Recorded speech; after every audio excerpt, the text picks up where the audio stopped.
Hey everyone, welcome back to the It's a Mind Game podcast. My name is Jade. I am a personal trainer and mindset coach specializing in HA recovery, disordered eating behaviors, and of course, women's specific training protocols. So today I wanted to dive on in and share with you what I would do or what I would prioritize if I was going through HA recovery again. I have actually turned this into a workbook. So I'll go through kind of the Spark Notes version today on the podcast, but if you want the full comprehensive exercises, you can find the link for that in the show notes. So first things first. You need to identify unhelpful or unwanted behaviors. So this can fall into three categories of activities, eating behaviors, and emotional stresses. So some examples of these could be perhaps you're running 80 Ks a week, you're training twice a day, perhaps you're training fasted, perhaps you are not having any rest days, or perhaps you're just not permitting yourself to have rest at all. Eating behaviors could be intermittent fasting, low carb, restrictive diets, overall complications with emotions around food. So a lot of fear, a lot of conflict, or perhaps even just sheltering yourself from eating environments because you don't want to face the stress of having to eat the same things other people eat. You like to just stick to your own thing. Emotional stresses would be work relationships or work dynamics, stressful relationships or unhealthy relationships, whether it be friends, family, or your partner. It could also dive into the relationship that you've got with your body image or identity, and starting to have a think about all of those things and how they would play a part in your HA recovery, or in particular, how some of the thoughts around these things keep you stuck where you are rather than in the space where you can create change. Now, obviously, once you've identified the things that need to change or that there's, I guess, some tweaking required, it's important to begin to order them in top priority down to least and to create some strategy around how you're going to allow this to play out. So, as an example, for the most part, women going all in overnight is just very, very uncommon and unheard of because there's so many different elements involved with changing our nutrition, changing our training, changing our mindset. So once you've got some clarity on where there is room for improvement, it's about identifying where you can make some substantial changes to start with, and then building your confidence and building your capacity to change from there. It's also important to recognize that where there is room for improvement at the moment will change in the future. So obviously there's going to be improvements made where you no longer need to focus on particular things, or as you start to heal, grow and evolve, you start to recognize other sort of discrepancies in this journey or other elements of your eating behaviors, relationship with exercise, or emotional stresses that need some TLC. So this is a great place to get started, but be aware it will continually change, and that's okay. Changing perspectives can be really, really helpful in this process because when they're in the midst of HA recovery, we are very focused on how we think, feel, and see the world instead of seeing how everybody else might view it. And the reason that's important is because our beliefs on how people will judge us or perceive some of the changes that we're making could actually scare us out of doing it. An example of that could be the idea of any kind of body changes or weight gain, and you start to go, oh, so-and-so will think I've let myself go, or that I'm getting fat, or that I don't like the gym anymore. And that's just not true. When in reality, if we were to change perspectives and let's say a friend come to us and said, oh, look, I've got some hormonal stuff going on and I've got to make a few changes. And as a result, my body's going to change a little bit. I'm really, really scared. What would you say to them? Would you be the person who goes, that's ridiculous, you can't make any changes like that and you shouldn't prioritize your health, that's crazy? Or would you go, gosh, that sounds really hard, especially because I know how much you enjoy your training, or perhaps how difficult it could be to challenge some of your food rules, but I'm really happy for you that you're prioritizing your health. And if that means your body changes a little bit of shape, then it seems worth it for what you're going to get out of it.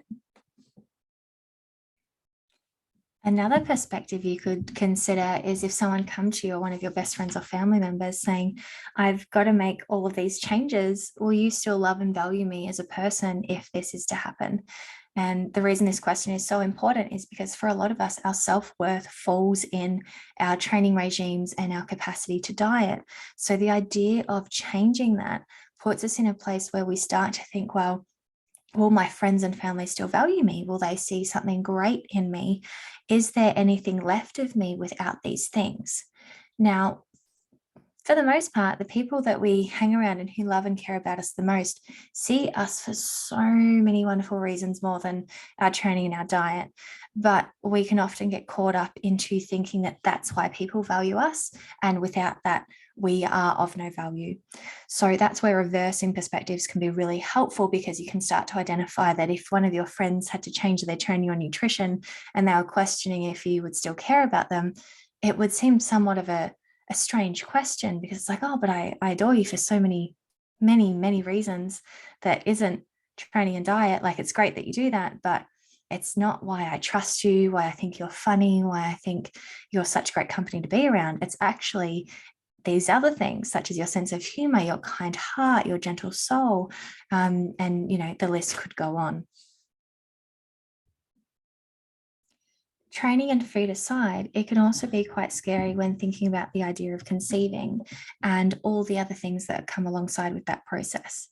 So, another question to consider while on this journey is if someone you care or loved very much come up and said to you, I'm really, really terrified, but I want the opportunity to have kids in the future. What would your feedback be to them? Or how would you best support them? Because more often than not, the people that we love and care about the most would respond to us in a similar way that we would respond to them. And for the most part, I think it would be safe to say that no one, or very minimal people, would suggest that your current training regime, current food um, disordered eating behaviors, sorry, or the lack of self-care that you're showing yourself at the moment, or lack of health when it comes to your fertility, as something to sacrifice in order to keep living the particular way. If any, it would be something that should be easily swapped in for healthier measures, so that you could secure or open up the opportunities to have such a wonderful experience in life, such as that, to have a child. I would be looking for opportunities for change. So we have listed the ideas or elements of our lives that perhaps aren't working optimally for us. So now it's about recognizing places where we can start to implement changes, or perhaps see opportunity to practice living in a different light, or taking on a different mindset or focus. So while in the ebook I've got 10 questions, I'll just go through 5 of them for today, so it's not too long and lengthy. But one of the questions would be, what is the contributing factor to HA? So most likely that is going to come from the very first exercise at the start. What emotions do you feel when you think about making a change to this thing? So different emotions could come up: fear, anxiety, insecurity, the unknown. And it's about identifying those emotions, because knowing those emotions is actually the ticket into then identifying what it is you need to make more confident changes and actually lean into the behavior change that's required. The other questions would be, does this thought tie in with any past experiences or old beliefs? So, more often than not, when we have such a resistance to change, it is because there is something keeping us grounded there. And often that is linked to a past experience, a past memory, or an old belief. So, the reason this element of your life feels so difficult to change is because there's some element of it that works as a security blanket. It's keeping you safe, and therefore the idea of removing it seems quite threatening. But identifying what, I guess, the link is, or the attachment, can actually really help move you forward and be quite freeing, because you better understand where this rule or belief has come from, or this contributing factor to HA, and then you can work with it to move through it or move past it. Another thing to consider is what negative things could happen if you make this change, and how likely is that assumption. So often when it comes to making change, it's quite easy for our imagination to kind of kick in and think of worst case scenarios. But if we're actually in a relaxed, calm state, you can begin to explore, okay, well, I know this is my ultimate fear, but how likely is it that this will play out? Now, the reason it's important to make sure you're in a calm state during this process is because if you're feeling emotionally heightened, you're in that fight flight response, or you're quite stressed out, it's your perception of the threat is going to be a lot higher, versus if you're in a calm, relaxed state, you'll be able to see a lot more, I guess, possibilities in outcome. Another question is, what is the current behavior costing you? Or what is it causing you to miss out on? So if we are talking about HA recovery while you're on a fertility journey, it's costing you your fertility. It's costing you the opportunity to conceive a baby, right?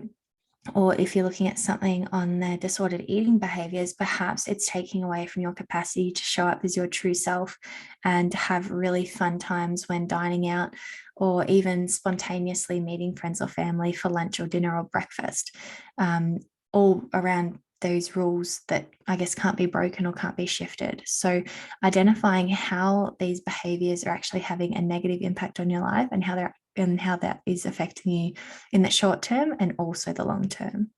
Now, I've listed off 5 questions here, and as I said in the ebook, there's the whole 10, but that's a good place to get started if you're following along in this podcast. Next up, sitting in the discomfort. So you've probably heard this process many, many times before, often in the form of fear foods, though it can happen in other areas. But to start, I'll use the example of fear foods. And then I'll also give an example when it comes to exercise. So what this could be is you might identify that peanut butter is a fear food of yours. And even just the thought of eating it makes your heart race, or makes you feel really uncomfortable, or makes you just completely lose your appetite, all of which is quite common in disordered eating behaviors. So what we would be looking at is doing almost an audit on the level of stress or anxiety you feel when thinking about the idea of having peanut butter. So 1 is absolutely no anxiety. It's only peanut butter. Who cares? 10 is, I'm going to have a panic attack. Like, this is horrific, right? And what I want you to do is think about where your fear or confidence lies in between that 1 to 10 scale. The reason this matters is because as you start to work on your relationship with peanut butter or overcome this fear, it's good for you to track the progress, versus going into it kind of just going for it and then not knowing that you've actually made progress, because perhaps it's been quite slow, so therefore you don't realize, or perhaps you just find it really difficult to praise yourself, so therefore, unless you have hardcore data, it's impossible for you to do so. So at the first thought, you would identify where it sits on that scale, and then you could start to transition into any of the following exercises, right? Which could be simply a visualization. You going to the pantry, opening up a jar of peanut butter, getting out a teaspoon and having a lick of the peanut butter, putting it back, screwing on the lid, popping in the pantry and walking away. So for some of you with extreme fear foods around peanut butter, even just a meditation could be enough to really rev your system up.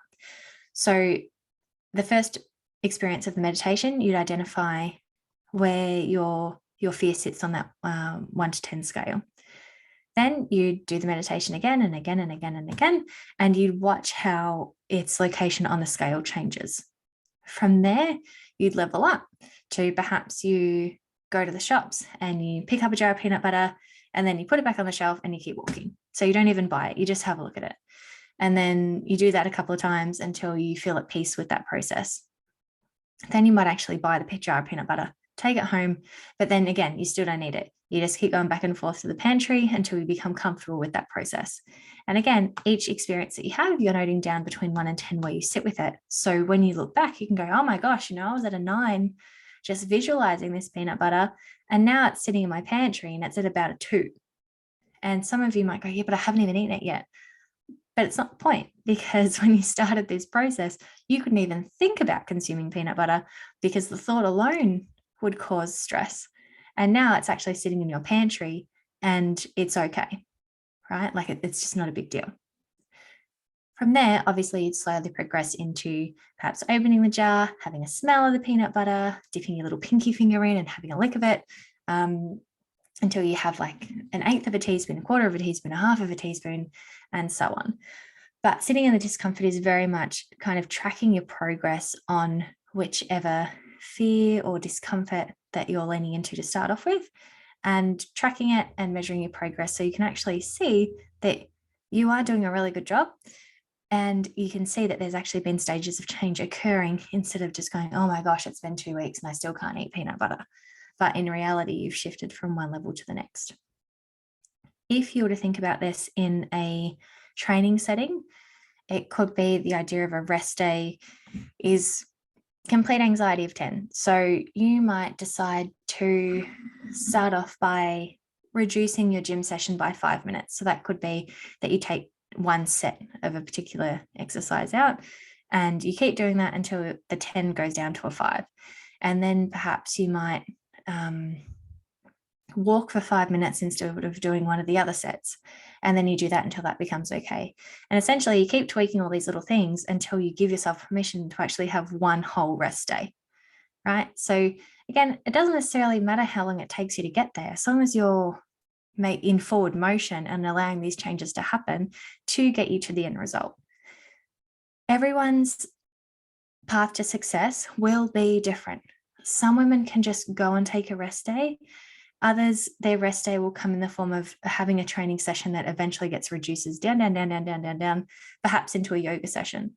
And that's their rest day, or into a walk. And it's okay, right? As long as we're making progress, that's all that matters.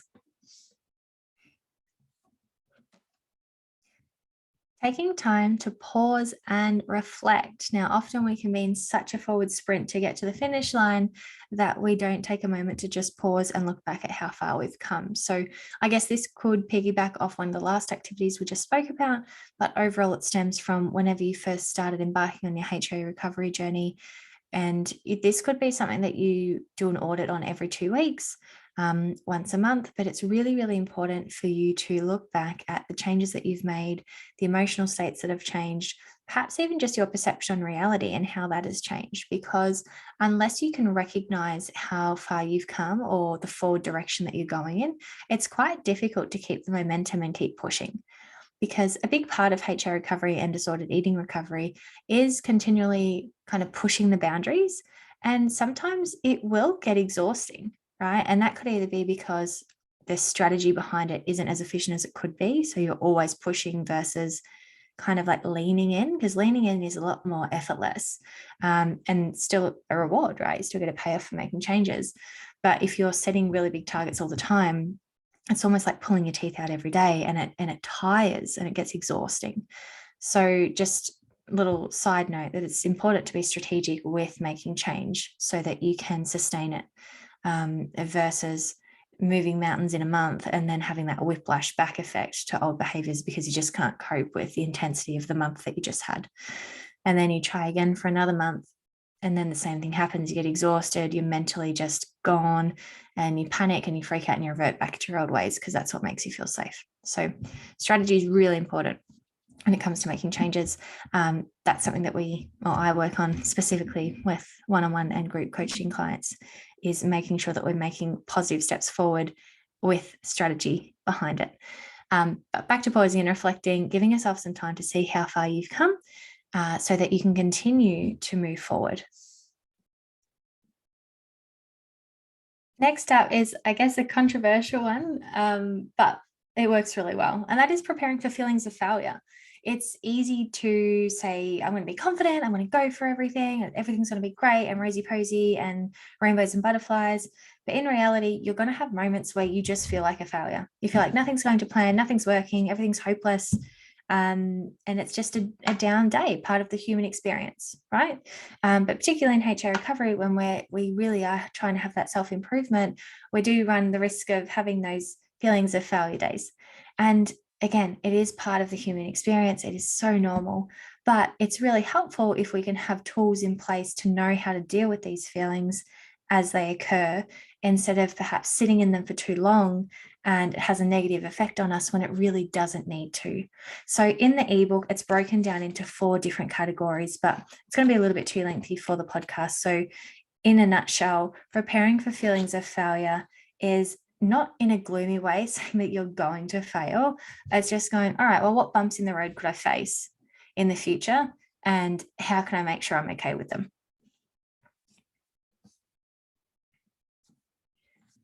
Now, this will be the final one for today, though there's probably another 3 activities in the HA ebook that I created, but I don't want the podcast to drag on too long.